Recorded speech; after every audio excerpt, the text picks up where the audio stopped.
Let's get to know the subsequent 37 step edit mode. We use this mode to edit and manipulate our sequences on the Sub 37 Tribute Edition and subsequent 37 synthesizers.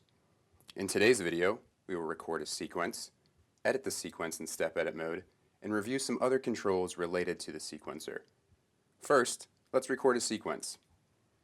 So in the arpeggiator section, I'll switch this knob over to record and enter in my notes.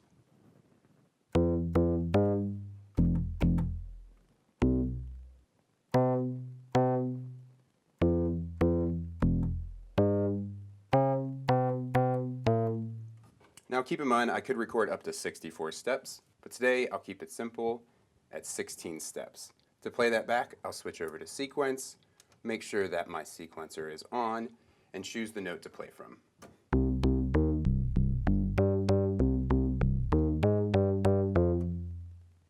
Now I can transpose the sequence by any note I play.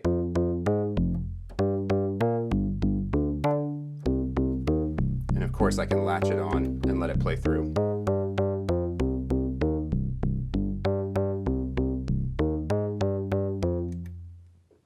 For this tutorial, we want to go over some specifics on editing individual steps, and for that we use step edit mode. You access step edit mode by holding the bank and latch key. Bank and latch. And now we can see the steps of our sequence laid out, at least the first 16 steps. So if we latch and run the sequence, we can obviously tell we're in step edit mode because we now see our sequence running through the individual steps where our preset buttons normally are. But even when a sequence isn't running, we can tell we're in step edit mode because the bank light is flashing and because the screen indicates that we are in edit mode by saying edit. It will also show how many steps we have in our sequence and what page we're on if we have more than 16 steps. While we're here looking at the LCD screen, let's also take a look at some of the deeper menu functions related to the sequencer. Access that by holding down the preset button. In the arpeggiator menu and the sequencer menu, we're going to find controls related to our sequence. First, let's take a look at the sequencer menu. Here is where we're going to set up to use the sequencer as a mod source, or if we want to turn on mod wheel memory position per step. This is also where our global ratchet count is, which is a note repeat, and we'll be going over that later in the video. Let's cursor down and go over to the arpeggiator section. And here we can add or increase our gate length. We can add some swing as well as the clock division of our sequencer. So let's go ahead and turn on our sequence. And let's increase our gate length. I'll cursor over. And let's increase this to about 65%. Keep in mind you can use the up or down buttons or the fine-tune value wheel. And let's also add some swing.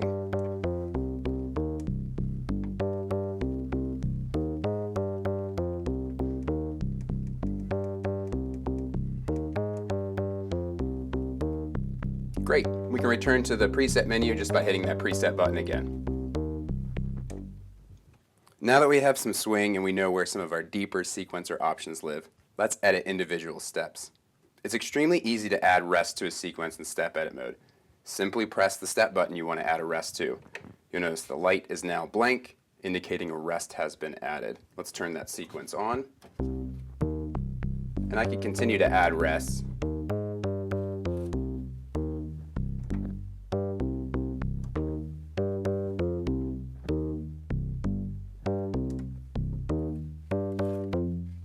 We can also tie steps together, so these steps are performed playing legato, instead of triggering the envelope generator on every step. To do that, simply press and hold the steps that you'd like to tie together. I'll latch the sequence on. And let's tie 5 and 6 together.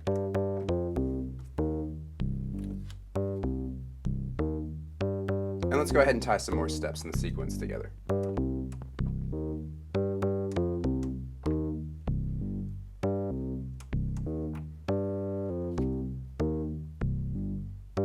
It's worth pointing out that some features like legato glide are really handy when you add in these ties. Like if I wanted to add glide just on the tied together steps, I can make sure my glide's in legato only mode. And now we're hearing glide just applied on the tied together steps.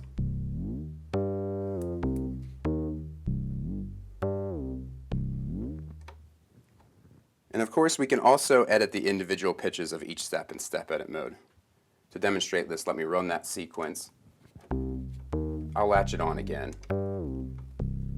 And to select a step for editing, simply press bank and then the step you'd like to edit. In this case, I'll edit step 1.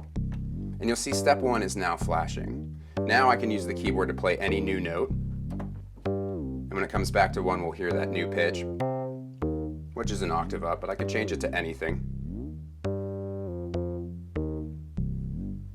I'll go back to that original pitch. And then while a step is enabled to be edited, I can also do things like add ratchets, which are note repeats. To add a ratchet to a step, simply press and hold the step you'd like to add a ratchet to, and then hit the latch button. We can now hear step 1 is repeating twice before moving on, and that's because our global ratchet count is set to 2. At the beginning of the video, I showed you where you can find that global ratchet count, but I also point out there's a quick key to increase this on the fly, which is great for performance. Simply hold bank and invert to increase your ratchet count, or bank and back and forth button to decrease your ratchet count. Let's add some more ratchets. So I increased the ratchet count to 4, and I could add ratchets on other steps as well.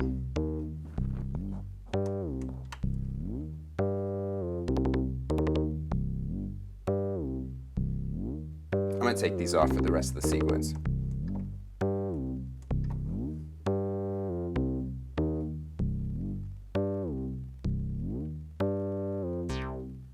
There are some other navigation tools I'll point out in step edit mode. It's useful to be able to change our sequencer's stop and start step. So let's go ahead and turn that sequence on and latch it.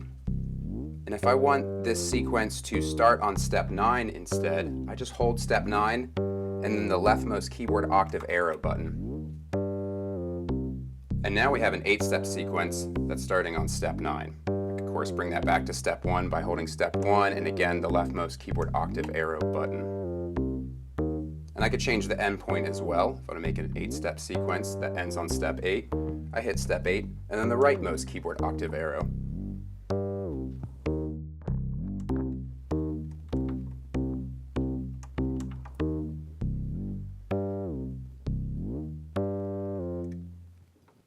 We can also nudge our sequence forward or back relative to the 1 or the downbeat.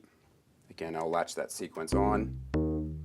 And to move that, I hold the bank and then use the arpeggiator range left and right arrows to either nudge to the right or the left. So now my rests, my ties have all been moved to different steps here. And it's a creative tool to get a different feel for your sequence there. I'll move that back to the original position.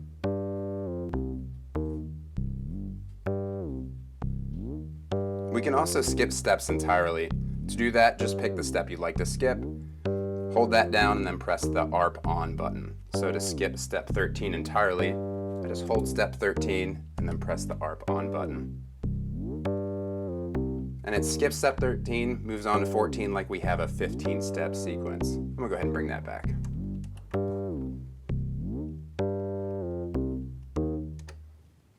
Another feature that makes the subsequent step sequencer very powerful is the fact that it can remember the mod wheel position per step. So let's set this up for some filter modulation and some vibrato on different steps. The first thing we need to do is make sure that this feature is turned on. That's again in that preset menu I showed you related to the sequencer.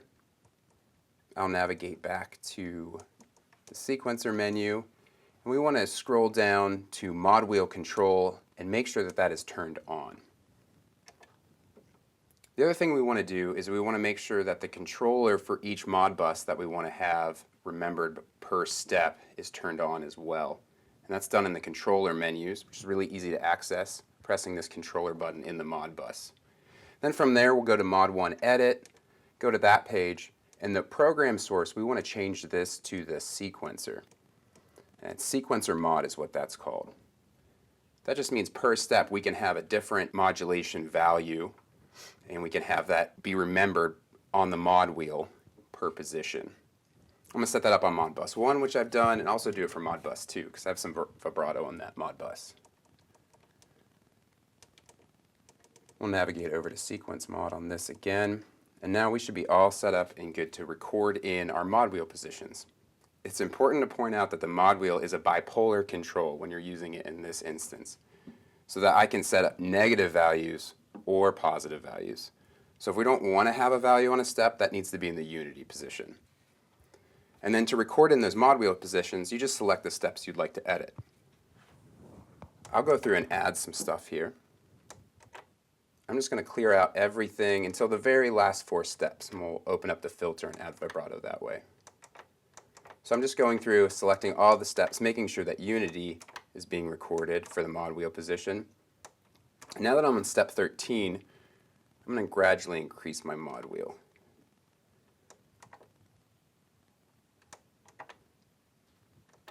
And let's play that back and give it a listen.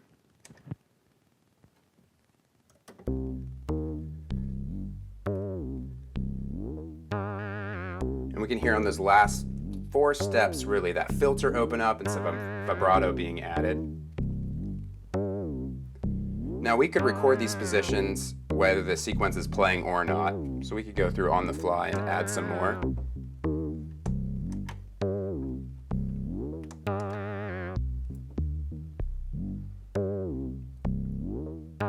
Great, and now we have a more rhythmic feel to our sequence.